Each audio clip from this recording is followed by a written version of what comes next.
समुद्र मंथन की कथा। पौराणिक कथाओं के अनुसार देवताओं और असुरों ने मिलकर अमृत की प्राप्ति के लिए समुद्र मंथन किया था। इस मंथन के दौरान कई रत्नों के साथ साथ हलाहल नामक विष भी निकला।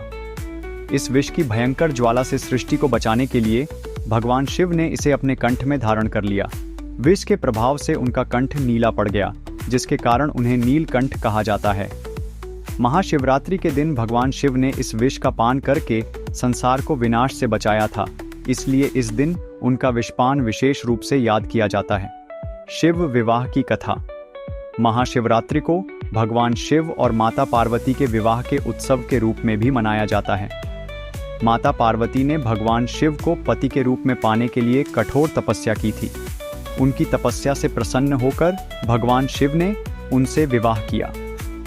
इस दिन शिव और पार्वती के विवाह का स्मरण किया जाता है और उनकी पूजा की जाती है। वे अनजाने में की गई पूजा से भी प्रसन्न होते हैं। एक समय की बात है, एक शिकारी था जो अपने परिवार का पालन पोषण करने के लिए जानवरों का शिकार करता था। एक दिन वह जंगल में शिकार की तलाश में भटक रहा था, लेकिन उसे कोई जानवर नहीं मिला।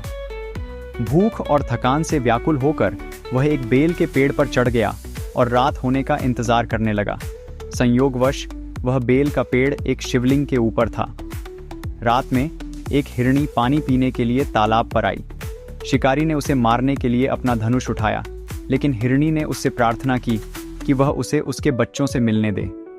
शिकारी ने उसे जाने दिया। कुछ समय बाद एक और हिरणी आई और फिर एक हिरण। शिकारी ने उन सभी को जाने दिया जब उन्होंने उससे अपने परिवार से मिलने की प्रार्थना की।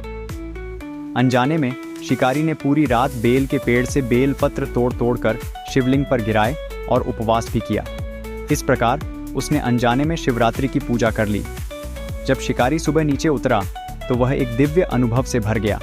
भगवान शिव ने उसे दर्शन दिए और उसे उसके सभी पापों से मुक्त कर दिया। ये कथा हमें बताती है कि भगवान शिव कितने दयालु हैं। वे अनजाने में की गई पूजा से भी प्रसन्न होते हैं।